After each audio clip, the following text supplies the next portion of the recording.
Selamat sejahtera, nama saya Normin. Kami daripada Kumpulan 5. Kami akan membentangkan tentang cabaran hubungan jarak jauh dalam rumah tangga. Bual yang pertama akan dilakukan oleh saudari Nurdini binti Hairul bersama seorang responden yang bekerja sebagai admin yang mengalami hubungan jarak jauh dalam perkahwinan. Sila perkenalkan diri anda. Saya Farhana binti Rahmat, umur 38 tahun, bekerja sebagai admin di Stesen Malang Johor Bahru. Baik, pada fahaman anda, apakah maksud yang anda faham tentang PJJ? Apa yang saya tahu, PJJ adalah pasangan jarak jauh. Baik, soalan kedua, pada fahaman anda, apakah yang anda faham tentang pasangan yang perlu mengharungi perhubungan jarak jauh? Apa yang saya faham, suami isteri yang hubungannya jarak jauh adalah demi kerjaya dan kerja. Baiklah, soalan seterusnya, adakah anda mempunyai sebarang pengalaman PJJ bersama dengan suami anda? Ya, Bolehkah anda ceritakan sedikit tentang pengalaman anda PJJ ataupun anda sedang mengharunginya? ini bukan pengalaman tapi saya sedang mengharunginya. Saya kerja di Johor Bahru dan suami saya di Pulau Pinang. Apa yang saya tahu, kapal perjanjian kapalnya adalah 6 bulan tapi sampai sekarang masih belum balik lagi, dah dalam setahun lebih lah. Jadi disebabkan dengan dia punya projek site masih belum siap lagi. So kita tunggulah bila dia balik.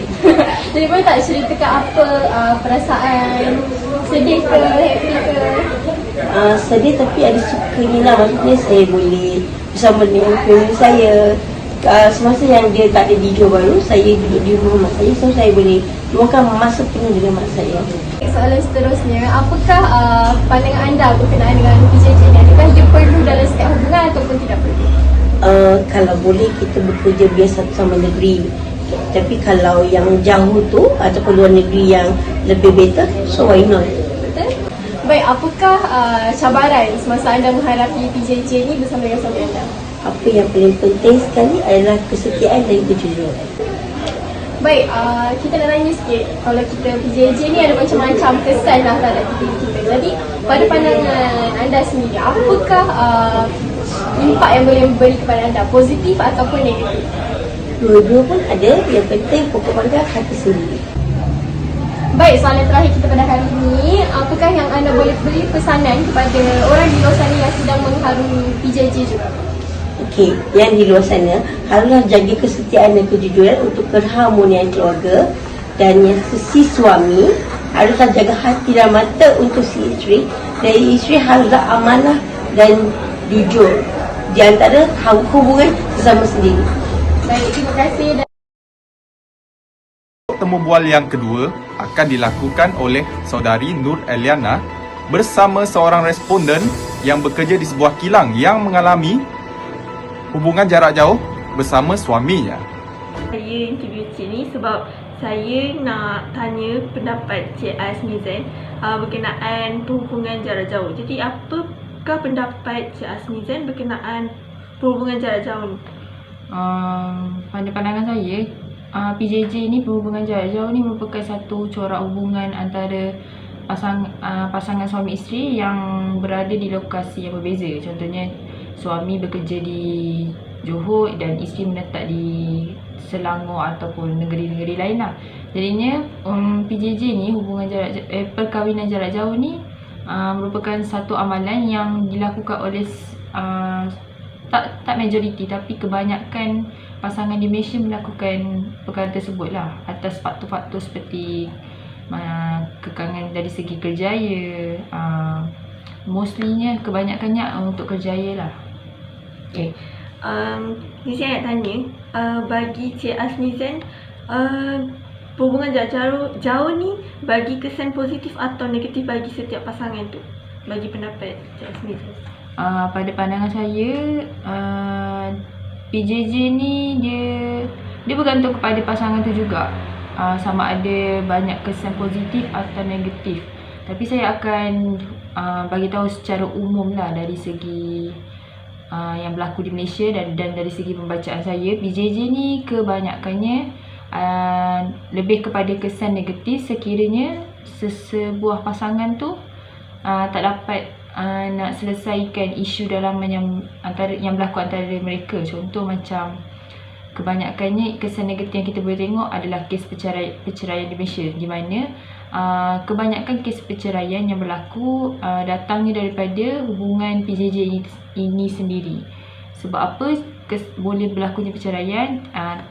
Kurangnya komunikasi antara pasangan suami isteri, lepas tu kurangnya masa lah, bila tak ada komunikasi antara mereka, masa pun kurang. Kita dah memang tahu, sedia maklum, PJJ ni memang masa bersama tu sangat terhad. Jadinya bila dah macam tu, mereka pun waktu cuti diorang tak ada luangkan masa untuk satu sama lain. Jadinya itulah antara punca-punca yang boleh menyebabkan PJJ ni memberi kesan negatif lah kepada sesebuah pasangan tersebut. Okay. So saya rasa itu saja. Terima kasih Cik Azmizan kerana sudi untuk luangkan masa untuk memberi pandangan berkenaan hubungan jarak jauh. Okay. Temu bual yang keempat akan dilakukan oleh diri saya sendiri, iaitu Nur Min Anak Minjom, yang menemu bual seorang pekerja kilang yang berjauhan dengan isterinya. Hari ini saya seorang interviewer. Kini saya bersama seorang responden untuk kajian perhubungan jarak jauh dalam perkahwinan. Sebelum itu, bolehkah Encik perkenalkan diri dahulu? Nama saya Diran Maing Anak Abid, umur 24 tahun. Sekarang saya bekerja di Infineon Technologies sebagai technician. Itu sajalah. Soalan pertama saya, Encik. Apakah yang Encik faham tentang perhubungan jarak jauh dalam perkahwinan ini? Apa yang saya faham, PJJ ni pasangan jarak jauh. Boleh saya tahu berapa lamakah Encik dan isteri Encik telah berkahwin? Masih barulah, kiranya kita orang kahwin dalam masa lebih pada setahun lah. Okey. Bolehkah saya tahu adakah Encik dan isteri Encik mempunyai cahaya mata? Setakat ni kita orang tak ada anak sebab kita orang tengah busy dengan life masing-masing. Berapa lamakah Encik dan isteri Encik telah berkahwin? Uh, saya telah jawab soalan tadi. Saya telah kahwin selama setahun lebih. Okey. Bolehkah saya tahu apakah status isteri Encik sekarang? Adakah bekerja ataupun belajar ataupun sebagai seorang suri rumah sekarang ni? Ingin menjawab pada kenapa kita orang tak ada cahaya mata tadi. Kita orang sebab sekarang isteri saya sedang belajar di Limas di Sarawak dan sekarang saya bekerja. So kita orang ada komitmen masing-masing. So kita orang busy lah. Okey, Encik. Soalan seterusnya, bolehkah Encik ceritakan sedikit pengalaman Encik dengan hubungan jarak jauh dalam perkahwinan, Encik?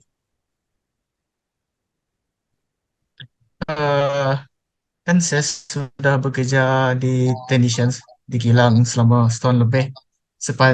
Semasa mula pada 3 bulan tu kan, nampak macam tiada efek lah. Tapi lepas macam 4 bulan, 5 bulan macam tu, rasa rindu lah dengan isteri sebab kita orang pun macam lepas kita orang kahwin tu, saya terus dapat kerja sebagai technician di kilang. Dia pun dapat tawaran untuk belajar, so kita orang jarang berjumpa face to face lah. Kalau kalau saya ada macam cukup kewangan, kemungkinan dia boleh ikut saya pergi Melaka. Tapi kekangan sekarang adalah dia tengah belajar. Okey, Encik. Soalan seterusnya, apakah pandangan Encik tentang perhubungan jarak jauh dalam perkahwinan ini? Pada pendapat saya dia ada kebaikan dia dan ada keburukan juga. Kebaikan PJJ ini kan seorang-seorang perlu macam mereka ada komitmen masing-masing lah. Macam contoh lah macam saya sekarang kerja untuk mencari duit. Kira kita orang nak untuk stabilize kita orang punya perkahwinan lah. Lepas tu saya punya isteri sedang belajar sebab dia macam masih minat belajar. Jadi itu hak dia. Saya tak boleh halang sebab itu hak masing-masing kan. So kalau dia nak belajar, dia kata, saya kata okey saja. So kiranya kami dua ada komitmen masing-masing, tapi pada masa sama kita orang dah kiranya sudah bersuami isteri secara sah lah. Kiranya macam tu lah. Terus tu keburukan dia, kita orang rindu lah sebab jauh. Sebab saya di Melaka, dia di Sarawak. Terus tu nak balik flight tu mahal. Dia bukan tiap tahun boleh balik. Okey, soalan seterusnya Encik. Apakah kesan yang memberi impak kepada perkahwinan Encik, family Encik, dan adakah kesan tersebut positif ataupun negatif? Ulang balik soalan tadi. Saya tak faham. Soalannya adalah apakah kesan kepada hubungan perkahwinan Encik dengan family Encik? Adakah kesan tersebut positif ataupun negatif terhadap hubungan jarak jauh dalam perkahwinan ini? Pada awalnya saya punya family dia bantah sebab kerjaan saya ni berada di Melaka kan, jauh kan. Jadi mereka bantah sebab dia kata, kenapa kamu dapat kerja jauh daripada isteri kamu? Tak boleh cari dekat Sarawak kah? Lepas tu saya jawab lah sebab saya ni kita kan masih muda, umur pun masih 24 tahun, nak cari pengalaman lagi. Kalau dah stable tu bolehlah balik Sarawak. Jadi lama kelamaan family macam ahli family dia kira macam okey lah, tiada halangan lain. Cuma pada awal-awal tu lah mereka komen macam-macam. Okey Encik, yang terakhir sekali, apakah pesanan Encik kepada orang yang di luar sana yang tengah mengalami hubungan jarak jauh dalam perkahwinan sekarang ini? Pesanan Encik kepada mereka. Hmm, Pesanan saya pada contohlah sebab saya sebagai orang muda yang telah kahwin awal lah tapi yang tidak mempunyai anak, uh, kata orang tua, uh, kejarlah kamu punya career dulu dahulu, lepas tu barulah keluarga. Kira macam tu lah. Lepas tu saya tidak dapat komen untuk sesiapa yang PJJ untuk orang yang tua sebab saya belum pernah merasainya. So kita orang belum ada anak, so kita orang tak ada pengalaman macam tu. Cuma kita orang hanya rindu antara satu sama lain lah. Kira macam tu lah. Macam, yalah, siapa tak rindu bini kan? Okey, terima kasih Encik telah meluangkan masa bersama saya. Hari ini saya mengucapkan terima kasih banyak-banyak untuk Encik telah meluangkan masa untuk menjawab persoalan daripada saya untuk kajian saya dalam hubungan jarak jauh dalam perkahwinan ini. Terima kasih Encik. Okey, terima kasih. Untuk temu bual yang ketiga akan dilakukan oleh saudari Majdatul Farhan yang menemu bual seorang bekas pensyarah yang pernah mengalami atau menjalani hubungan jarak jauh bersama suaminya. Okay. Assalamualaikum warahmatullahi wabarakatuh. Hari ini kita akan menemu ramah seseorang yang telah pernah mengalami PJJ. Puan boleh perkenalkan diri tak? Okey, saya Puan Faika. Boleh je panggil aunty Okey, yalah itulah. Dan pernah pernah menjalani PJJ lebih kurang tak lama. Dalam lebih kurang 14 bulan lah. 14 bulan. Pada tahun bila tu? Dalam tahun 1996 sampai sehingga 1997. Okey. Puan dengan pasangan puan berkahwin atau pada tahun bila? Berkahwin, selepas saja seminggu berkahwin, kami pun pulang ke tempat masing-masing lah, tempat kerja.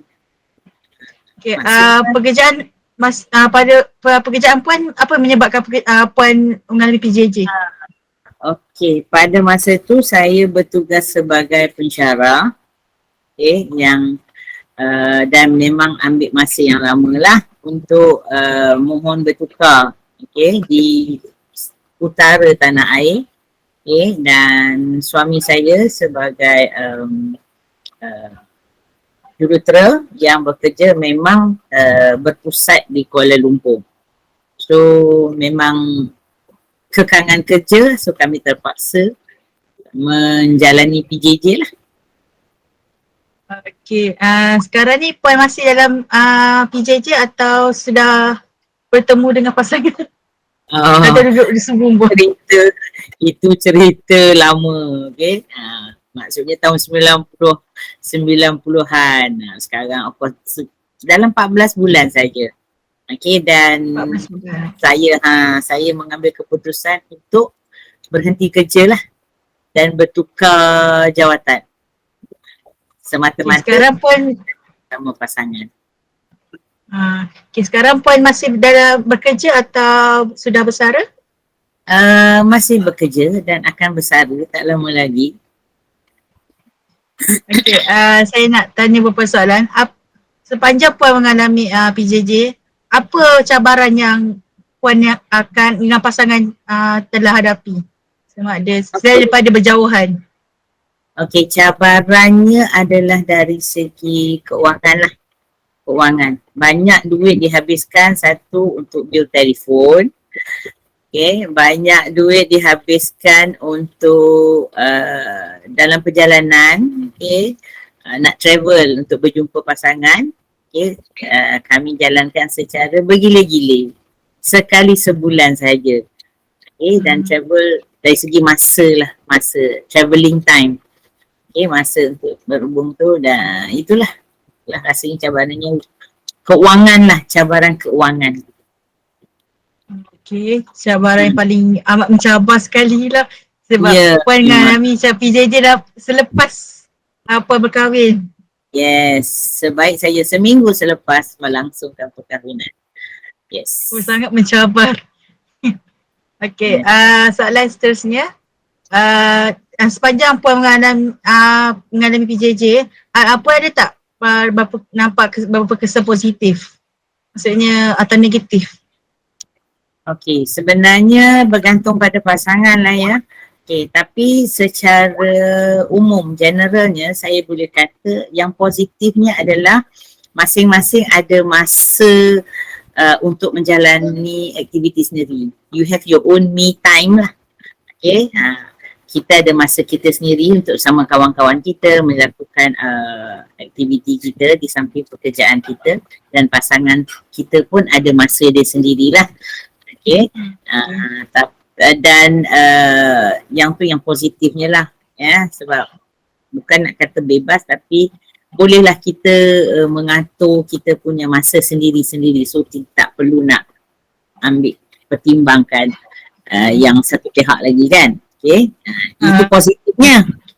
Yang negatifnya, tapi bukan saya, tapi yang daripada rakan-rakan yang lain. Yang negatifnya adalah kepercayaan, trust. Kalau tidak ada kepercayaan, memang susah kita nak mengharungi PJJ ni sebenarnya. Itulah dia. Okey. Nampaklah balance antara positif dengan negatif daripada segi PJJ tu. Okey. Mengikut fahaman Puan lah. Apa Puan faham tentang dengan pasangan yang sedang ber-PJJ ni? Kalau tanya secara peribadi, pandangan saya, PJJ tu kalau perlu kita hadapi, tapi kalau boleh janganlah terlalu lama. Maksudnya tempoh PJJ tu jangan terlalu lama lah. Salah satu pasangan kedua-dua pasangan, they must do something. Kalau perlu ambil jalan tengah lah untuk menyelesaikan isu ni. Sebab at the end of the day, kita perlu berada bersama pasangan lah atas banyak sebab. Okay, mengikut sekarang ni, isu sekarang ni ramai yang pasangan yang sedang PJJ. even dalam masa COVID pun ramai yang sangat berjauhan sebab kita dah duduk dalam kuarantin rumah kan. Okay. Apa pandangan Puan bila PJJ dalam keadaan COVID? Maksudnya tidak bertemu hampir 2 tahun tak silap saya. 2 tahun lebih. Itu mencabar tu. Itu mencabar. Betul. Sebab nak jumpa tak boleh. Tetapi satu yang saya nampak positifnya, dengan teknologi sekarang boleh gunakanlah macam-macam lah, boleh video call dan sebagainya. Tak seperti zaman saya dahululah tahun 90-an, video call tak ada kan, telefon saja, WhatsApp tak ada, dan macam-macam lagi lah, semua tu tak ada kemudahan pada masa itu. So masa tu sangat mencabar. Sama sekarang maksudnya kita boleh manfaatkan lah all the technologies yang ada sekarang untuk kita mengurangkan mendekatkan yang jarak yang jauh tu. Jarak yang jauh. Okay. Maya. Okay, soalan terakhir. Soalan terakhir, boleh tak Puan bagi pesanan kepada pasangan di luar sana yang sedang menjalani PJJ, especially pasangan yang PJJ dalam keadaan paling jarak jauh, dia beribu-ribu batu. Boleh Puan bagi pesanan untuk mereka di luar sana? Okey, yang beribu batu tu saya tak tahulah nak beri pandangan macam mana sebab tak pernah merasainya kan. Tetapi secara umum lah, overall kita kata satu, pertama adalah sabar. Okey, kedua-dua pihak kena sabar. Okey, jangan jadikan ini sebagai orang kata satu halangan. Jangan jadikan ini sebagai halangan lah. Okay, kita look at the bright side. Kita lihat kepada hikmah di sebaliknya. Okay, apa kebaikan yang kita boleh dapat di sebaliknya. Okay, satu, sabarlah. Sabar dan saling mempercayai lah. Yang ni sangat penting. Ini sangat penting. Saling mempercayai antara pasangan. Okay, dan saya rasa yang itulah yang saya ni tak kisahlah jauh ke dekat, bagi saya dua perkara tu penting. Okay, saya pernah ada rakan-rakan yang menjalani PJJ sampai sehingga selama 9 tahun, berjumpa setahun sekali, tapi masih kekal. 9 tahun, bayangkan anak sampai dah 3, tapi masih orang kata boleh berjaya, hubungan tu masih berjaya. So sebenarnya atas pokok pangkalnya atas diri kita lah, kesabaran, dan satu yang kedua kepercayaan. Itulah pesanan saya. Wow, pesanan yang amat manfaat sekali dan berguna. Jadi terima kasih Puan kerana sudi meluangkan masa pada saya untuk menermu ramah pasal berkaitan dengan PJJ ni. Jadi jadi sekian, terima kasih. Sama-sama.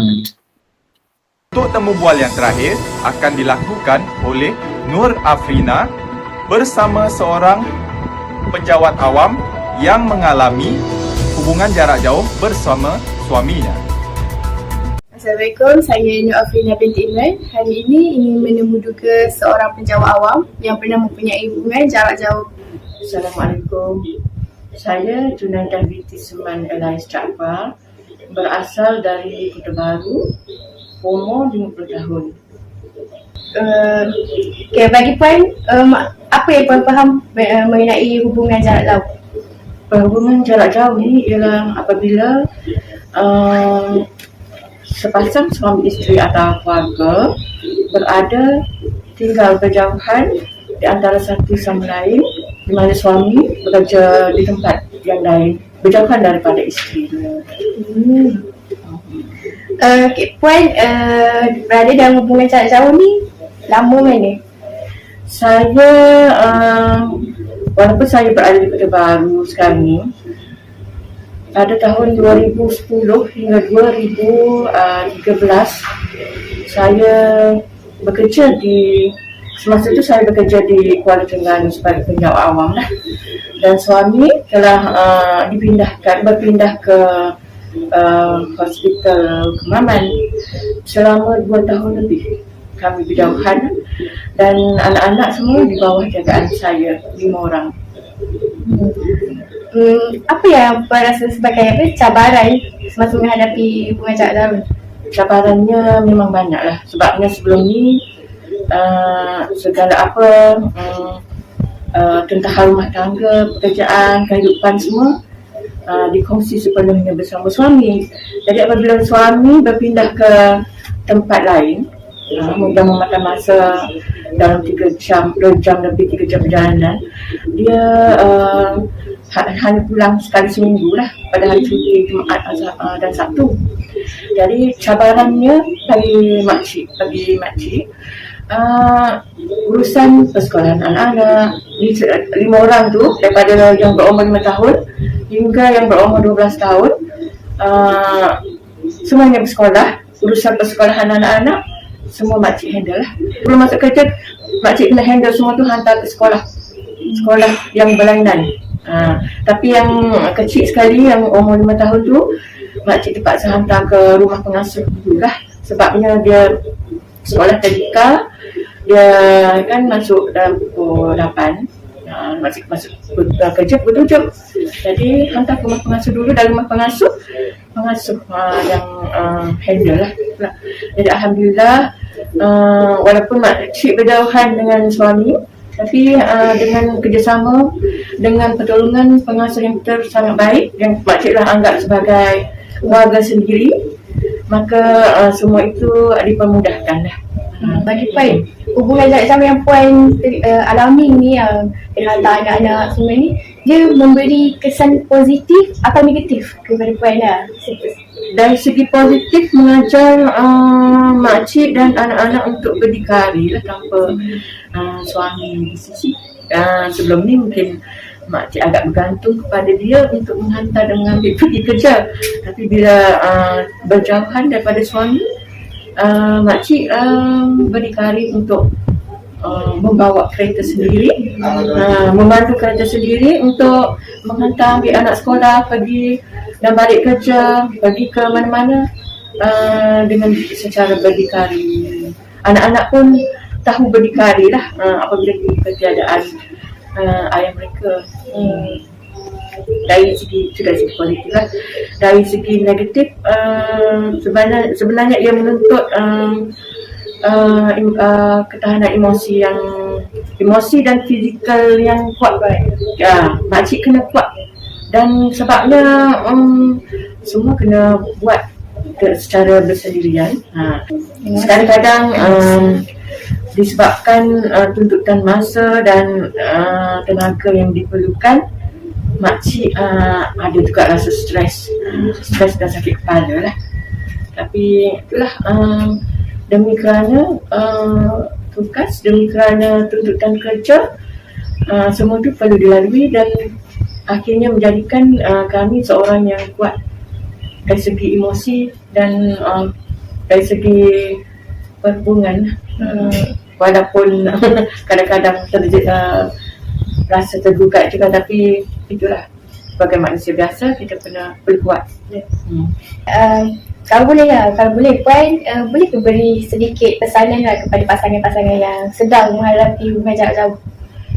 Bagi pasangan yang sedang menghadapi hubungan jarak jauh, anda perlu kuat dari segi emosi, dari segi persediaan fizikal. Sebagai seorang perempuan, kita kena tahu untuk memandu kereta, kena ada lesen kereta. Sebab tu salah satu perkara yang penting, sebab takkan kita nak bergantung pada orang lain untuk menguruskan anak-anak, untuk menguruskan untuk menguruskan diri kita, nak pergi kerja, nak pergi pasar, nak pergi membeli belah, atau dalam keadaan kecemasan entah apa-apa. Sekian, terima kasih daripada kami Kumpulan 5 yang membentangkan tajuk Cabaran Perhubungan Jarak Jauh dalam Rumah Tangga. Sebelum saya mengakhiri sesi ini, saya hendak menyampaikan serangkap pantun berbunyi, buah cempedak di luar pagar, ambil galah tolong jolokkan. Kami budak baru belajar. Kalau salah, tolong tunjukkan. Sekian, terima kasih.